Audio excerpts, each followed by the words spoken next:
ഒരു യാത്ര പോയിട്ട് വരുന്ന വഴിയാണ്. ഉച്ചനേരം ഒന്നും നോക്കിയില്ല, നേരെ മൂവാറ്റുപുഴയിലുള്ള മലബാർ റെസ്റ്റോറൻറ്റിലേക്ക്. മെനുവിൽ ഒരുപാട് ഐറ്റംസ് ഉണ്ടെങ്കിലും ഞങ്ങൾ എപ്പോഴും പ്രിഫർ ചെയ്യുന്നത് ഒന്നില്ലെങ്കിൽ ചിക്കൻ ബിരിയാണി അല്ലെങ്കിൽ ഊണ്. ആ പതിവ് ഇന്നും തെറ്റിയില്ല.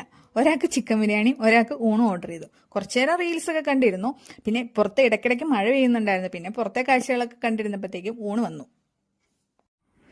ഊണിന് അത്യാവശ്യം നല്ല കറികളൊക്കെ ഉണ്ടായിരുന്നു കേട്ടോ. പിന്നെ ഞങ്ങൾ ഒരു നെയ്മീൻ ഫ്രൈ കൂടെ ഓർഡർ ചെയ്തു. പക്ഷേ മലബാറിലെ ഹൈലൈറ്റ് എന്ന് പറഞ്ഞത് അവിടുത്തെ ചിക്കൻ ബിരിയാണിയാണ്. അതിന്റെ ടേസ്റ്റ് വേറെ ലെവല് തന്നെയാട്ടോ.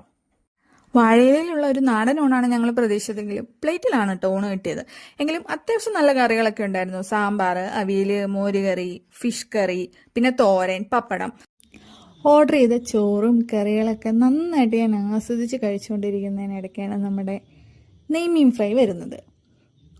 കുഴപ്പമില്ലായിരുന്നു കേട്ടോ, അത്യാവശ്യം നല്ല ടേസ്റ്റ് ഉണ്ടായിരുന്നു.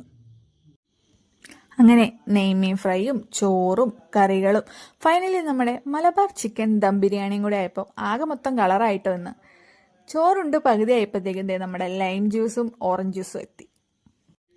ഒന്നും പറയാനില്ല, ബിരിയാണി അടിപൊളി, ഊണും തിരക്കേടില്ല. നല്ല വിശപ്പുള്ളതുകൊണ്ടാണോ എന്ന് അറിയത്തില്ല, മീൻകറിക്കൊക്കെ നല്ല ടേസ്റ്റ് ഉണ്ടായിരുന്നു.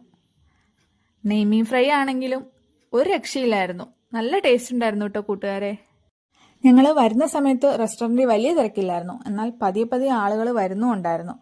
അതുകൊണ്ട് വീഡിയോ കോൺസെൻട്രേറ്റ് ചെയ്യാതെ ഭക്ഷണം മുഴുവൻ കഴിച്ച് ജ്യൂസും കുടിച്ച് എത്രയും വേഗം ഇറങ്ങാനുള്ള പ്ലാനിലായിരുന്നു. മഴയത്ത് തണുത്ത ജ്യൂസ് വേണ്ടിയിരുന്നു എന്ന് തോന്നി. എന്തായാലും കുടിച്ചപ്പോൾ നല്ല ടേസ്റ്റ് ഉണ്ടായിരുന്നു. മിസ്സാക്കാത്തത് നന്നായി, നല്ല ടേസ്റ്റ് ഉണ്ടായിരുന്നു.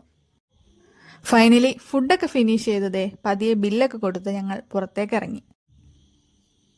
മഴ കുറഞ്ഞിട്ടുണ്ടായിരുന്നു ഞങ്ങൾ ഇറങ്ങിയപ്പോഴത്തേക്കും. പിന്നെ നേരെ കാറിൽ കയറി വീട്ടിലേക്ക്.